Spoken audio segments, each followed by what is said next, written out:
এটা শুধু রাজশাহীর সম্পদ না, এটা সারা বাংলাদেশের সম্পদ, আমাদের ঐতিহ্য। এই রাজশাহী সিল্কের বর্তমান পরিস্থিতিটা কী অবস্থায় আছে সেটা দেখা এবং এটাকে কিভাবে আরও উন্নত করা যায়। আপনারা সকলেই জানেন যে 1977 সালে শহীদ রাষ্ট্রপতি জিয়া রহমান সাহেব এই রাজশাহী এই রেশম বোর্ড স্থাপন করেছিলেন। তারপর থেকে পরবর্তীতে আমাদের সাবেক প্রধানমন্ত্রী দেশনেত্রী বেগম খালেদা জিয়া এই রেশম বোর্ডের উন্নয়নে অনেক কর্মকাণ্ড নিয়েছেন। বর্তমানে মাননীয় প্রধানমন্ত্রী জনাব তারেক রহমান সাহেব উনি আমাদের সাথে বসেছেন, উনি এই ব্যাপারে জানতে চেয়েছেন।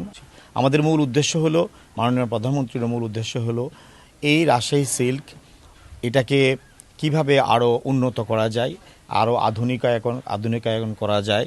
এখানের গবেষণার মাধ্যমে এই যে পলু চাষ, পলু পোকা বা তুঁত গাছ এগুলো ডেভেলপ করা, রেশমের যে সুতা হয় সেই সুতার মানে মান আরও উন্নত করা যায়।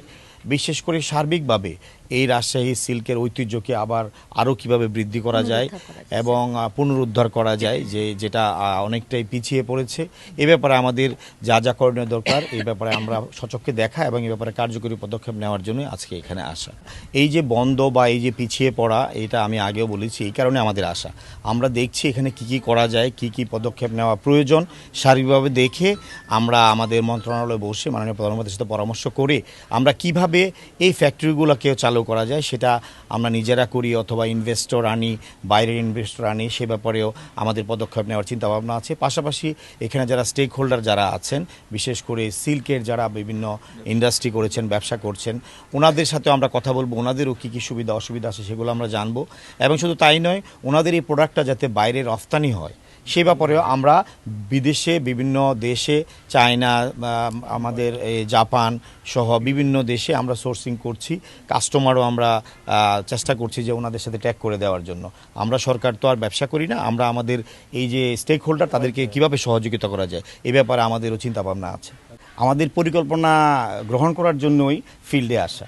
এই যে আপনাদের কাছ থেকে তথ্য পেলাম, আপনাদের কাছ থেকে আমরা স্টেক হোল্ডারদের সাথে কথা বলবো, আমরা আমাদের বসনি যারা আছে তাদের সাথে কথা বলবো, এগুলো জানা বোঝার জন্যই এবং সমন্বিতভাবে কী পদক্ষেপ নেওয়া যায় ভবিষ্যতে। এই যে আমরা 400-450 মেট্রিক টনের মধ্যে আপনি বলেছেন যে প্রায় 10% আমরা বাইরে থেকে ইম্পোর্ট করতে হয়, এই জায়গাতে আমরা কিভাবে আমাদের লোকাল প্রোডাকশন আরও বাড়ানো যায় এই জন্য কার্যকরী পদক্ষেপ নেওয়ার জন্য আসা। অবশ্যই আমরা এই ব্যাপারে ভবিষ্যতে একটা সমন্বিত কার্যক্রম পদক্ষেপ আমরা গ্রহণ করব। আর সিল্ক ফ্যাক্টরি হয়নি, আসলে এটাই তো প্রশ্ন যে আমরা কেন এটা বাড়াতে পারলাম না, কেন হচ্ছে না। এই ব্যাপারে আমরা আসছি, আমরা যাতে সিল্কের প্রসার বাড়ে, স্থানীয় পর্যায়ে আরও ফ্যাক্টরি উৎপাদনকারী প্রতিষ্ঠানগুলো বাড়ে। কিন্তু এর চেয়ে বড় বিষয় হলো এই যে আমরা প্রান্তিক যে পর্যায়ে যে কাজগুলো আছে, পলু চাষি যারা আছেন, আমাদের এই বসনি যারা আছেন তাদেরকে ট্রেন্ড আপ করা। এই যে আমি একটু আগে বললাম যে আমাদের 11,500 মতো আমাদের বসনি আছে। এই বসনি কিন্তু ফ্রিডম ফাইটারের মতো। এই ফ্রিডম ফাইটার কিন্তু আর 71 সালে যে স্বাধীনতা যুদ্ধ হয়েছে, এই যুদ্ধে যে মুক্তিযোদ্ধা এরা কিন্তু দিন দিন কমে যাচ্ছে। মুক্তিযোদ্ধা আর আমরা পাবো না, তার প্রজন্ম পাবো। বসনি কিন্তু আমাদের লিমিটেড। এই বসনি যদি চলে যায়, এই বসনির পরবর্তী জেনারেশন আমাদের তৈরি করতে হবে ট্রেন্ড আপ করে, না হলে কিন্তু আমরা এই ঐতিহ্য আরও হারিয়ে যাবে। এই কারণে আমাদের কি পদক্ষেপ নেওয়া যায় এই জন্য আসা এবং আপনারা ধৈর্য ধরেন, ইনশাল্লাহ আমরা কার্যকর পদক্ষেপ নিব আমাদের এই রেশম শিল্পকে বাঁচিয়ে রাখার জন্য।